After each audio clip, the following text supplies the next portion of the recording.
All right, so welcome to another rapid fire business story of the week. This is part of our rapid fire series, and today we have an incredible guest with us, someone who's achieved extraordinary success and is here to share their unique business journey with you. We're excited to hear their insights, so let's welcome them to the show. All right, so as this is our rapid fire series, we've got 1 minute or less to answer each question. So, in a minute or less, give us the elevator pitch to your story and your life. Go. I'm a former combat spy, became a podcaster, and that has turned my world upside down.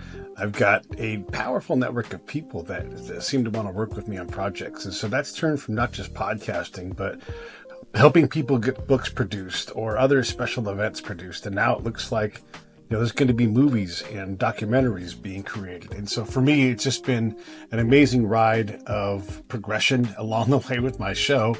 And I'm tickled that I get to do these things. My pitch is simply that. I help people make things, and I love to do it. I love to hear about their dreams. I love to put the things in front of them that they need to do. And then when we get the thing done, it's all impossible. It was never possible before, but we did it, and somehow we accomplished it. That's the pitch.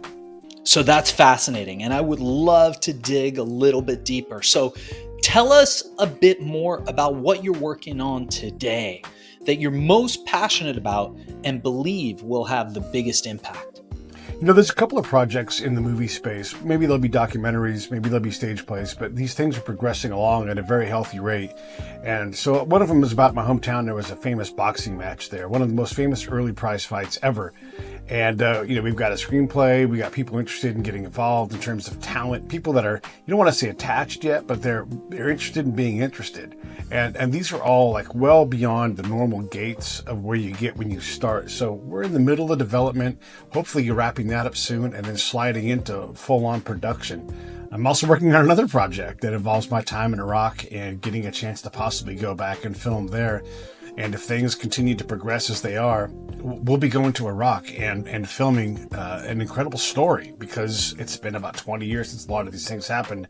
And so now is the time when the market is open for these things. There's nothing to me more incredible than that. So this next question is one that every entrepreneur has dealt with. Tell us about a time where you failed. We often say failure is the first step to success. So think about a time where you failed in the past. What happened? What did you learn from it? Failure is constant. I say, great ideas are common. Everybody gets them. The failure comes in the next step. Like, how do you build something out of that great idea? Is it worthy? Does it hold up? Is it truly great? And then you go to the next thing with, did you actually complete the project of getting that great idea from concept to a product, to a design or something like that? The challenge there is it's fraught with failures. Most ideas don't survive that content. And so you have to get comfortable with the fact that there's a lot of failure in these things. Most movies don't get made, right? I'm in the movie making business now. And so you have all these great ideas and things you're desperate to make, but they don't command the energy and the resources to graduate. And so that failure rate is unsustainable if you're too precious with every idea. I know there are more great ideas out there. I'm not worried about that. What I'm worried about is, can we find the money? Can we find the interest? Can we find the people and build a team to get that thing done? That is all born on the back of failure. That's fascinating. And we're definitely going to have you back on the show to dive deeper into each of these questions. But for now, one thing that I often say is, and I tell this to my employees and the people who work with me and for me all the time, is that when a tree falls in the forest, if nobody hears it, did that tree actually fall? This brings me to this next question. How do you make sure that all of these amazing projects that you're involved in get noticed? What marketing and advertising methods have worked best for you? You've got a minute. Let's go. It's funny you talk about trees, because I have to talk about my main job is I'm the guy that busts loose the log jams. The logs are in the river. We've already knocked the trees down, and now we're just trying to figure out how to get them going. So sometimes it is marketing. And sometimes I've got to find a new marketing person, or I've got to lean into my network and say, hey, you're the person I need to work on this project, and get them excited about it. And so what I do, instead of me necessarily creating all of the buzz, I go to people that already know how to do buzz, or they have buzz in their pocket, and I engage with them, and I try to figure out, is this project something that's valuable to them? Obviously, get them paid when it's required, but sometimes they just want to do things on the strength. So yeah, a mix of on the strength, a mix of money, a mix of the right people turns into the ability to create buzz. And look, there's buzz in the marketplace and there's bug in the big world. And so you're always trying to create that excitement that allows a project to graduate to the next thing and ultimately get done. I mean, that's it. That's how you do it. That was so awesome. We're definitely going to dive deeper into this on a later show.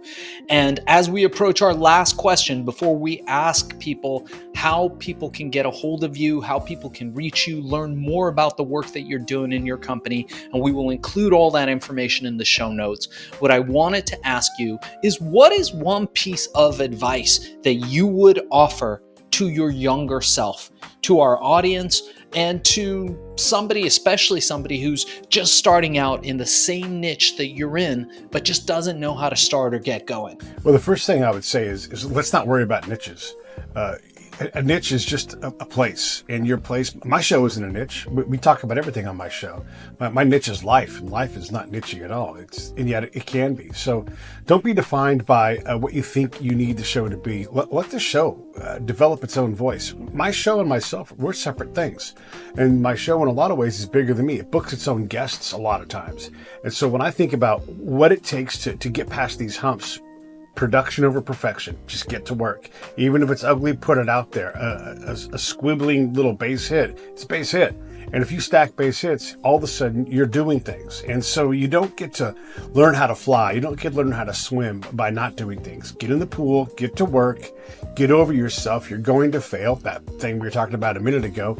And if you do that, if you repeat that process, it's all greatness is repetition. Just keep being great. Go do it. Amazing stuff. We're going to have to thank our guest today for being a guest on Business Story of the Week. And before we cut out on this episode, I wanted to ask you, how can people get a hold of you? How can people learn more about what you're doing? And how do people engage with you? And we will transcribe this and put it in the show notes for everybody to find. It's super simple. Just at Pete A. Turner on social media. I'm primarily on X, but you can also email me, pete@breakitdownshow.com. I'm pretty reachable. So that's it. Pete A. Turner, you'll find me. All right. Amazing. So you did it. Thank you for being a guest on the show today. Let me tell you what you can expect next. So what we're going to do is we're going to take all this, we're going to cut it into an episode. It will go on the Business Story of the Week page. So make sure you go on Apple Podcasts, review us, like us, go on YouTube, subscribe to the channel, subscribe to us on Spotify, and this will come out in the next 30 days or so, depending on our workload and how many shows we have. We have had a lot of interest in the show lately, so we may be a little backed up, but the show will get out. In the meanwhile, we will send you clips that feel free to share on social. Also, the full episode, feel free to share any way that you like. The content is yours to share and put out there. We just ask that you mark us and tag us in the notes if you do. So in the copy, put hashtag Business Story of the Week, link back to us. We would appreciate that.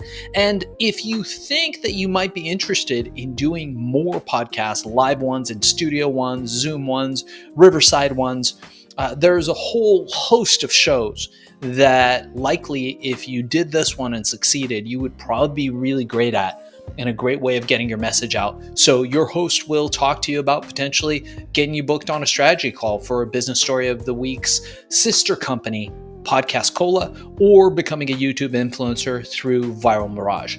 Thanks again for being a part of this. Looking forward to working with you.